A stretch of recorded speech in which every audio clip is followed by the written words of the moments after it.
आज की कहानी आर्या के मन की उलझन से शुरू होती है। उसका दिल बेचैन है और दिमाग में एक ही बात चल रही है कि कहीं ना कहीं कोई सच छुपा हुआ है। कुछ घटनाएं ऐसी हुई हैं जो जोड़ में नहीं आ रही। आर्या जितना सोचता है उतना ही यूज महसूस होता है कि यूज पूरी बात नहीं बताई गई। उसके अंदर एक आवाज है जो बार बार कह रही है कि जो दिख रहा है वो पूरा सच नहीं है। इसी बेचैनी के बीच आर्या सीसीटीवी फुटेज देखने का फैसला करता है। उसे लगता है कि शायद कैमरा की रिकॉर्डिंग में वो सच मिल जाए जो लोगों की बातों में नहीं मिला। जैसे ही फुटेज चलती है, आर्या पूरी ध्यान से स्क्रीन को देखता है। हर पल, हर तस्वीर उसके लिए बहुत मायने रख रही होती है। और तब अचानक उसकी नजर एक ऐसे चेहरे पर पड़ती है जिसे देखकर उसका दिल जोर से धड़क उठता है। सीसीटीवी फुटेज में साफ दिख रहा होता है कि गादी रघुपति चला रहा है। स्टीयरिंग उसके हाथ में है और वक्त भी वही है जिसके बारे में इतनी बातें हुई थी। आर्या को पहले भरोसा नहीं होता। वो फुटेज को बार बार देखता है, फिर से चलाता है, पर सच बदलता नहीं। जो यूज बताया गया था वो झूठ निकलता है। आर्या के चेहरे पर हैरानी और दर्द एक साथ आ जाता है। उस वक्त आर्या को एहसास होता है कि उसके साथ धोखा हुआ है। जिस पर उसने भरोसा किया वही सच छुपा रहा था। उसका मन गुस्से से भर जाता है, पर साथ ही एक अजीब सी उदासी भी आ जाती है। सीसीटीवी की एक छोटी सी रिकॉर्डिंग आर्या की दुनिया हिला कर रख देती है। अब उसे पूरा यकीन हो जाता है कि सच उसके सामने आ चुका है, बस उसे समझने और संभलने की देर है। सीसीटीवी फुटेज देखने के बाद आर्या बिल्कुल चुप हो जाता है।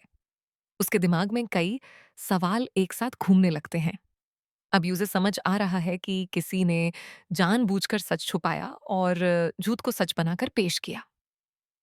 ये बात आर्या को अंदर से तोड़ भी रही है और मजबूत भी बना रही है। वो सोचता है कि अगर आज वो चुप रहा तो झूठ और गहरा हो जाएगा। आर्या के लिए सबसे मुश्किल बात यह है कि सच बोलने से कई रिश्ते टूट सकते हैं। घर का माहौल बिगड़ सकता है और बहुत से लोगों का भरोसा भी हिल सकता है। पर अगर सच न बोला गया तो गलत को सही मान लिया जाएगा। आर्या के दिल में एक जुंग चल रही है, चुप रहने और सच कहने के बीच। उसे रघुपति की हर बात याद आने लगती है। कैसे उसने हमेशा खुद को बेगुनाह दिखाया और बात को दूसरी दिशा में मोड़ दिया। अब आर्या को समझ आ जाता है कि यह सब एक प्लान का हिस्सा था। रघुपति को लग रहा होगा कि उसका सच कभी सामने नहीं आएगा, पर यूज क्या पता था कि एक दिन कैमरा ही सब कुछ बोल देगा। थोड़ी देर सोचने के बाद आर्या एक बात तय कर लेता है। वो गुस्से में कोई जल्दी का फैसला नहीं लेगा। वो सही वक्त का इंतजार करेगा और सच को ऐसे सामने लाएगा कि कोई भी उसे झूठ न कह सके।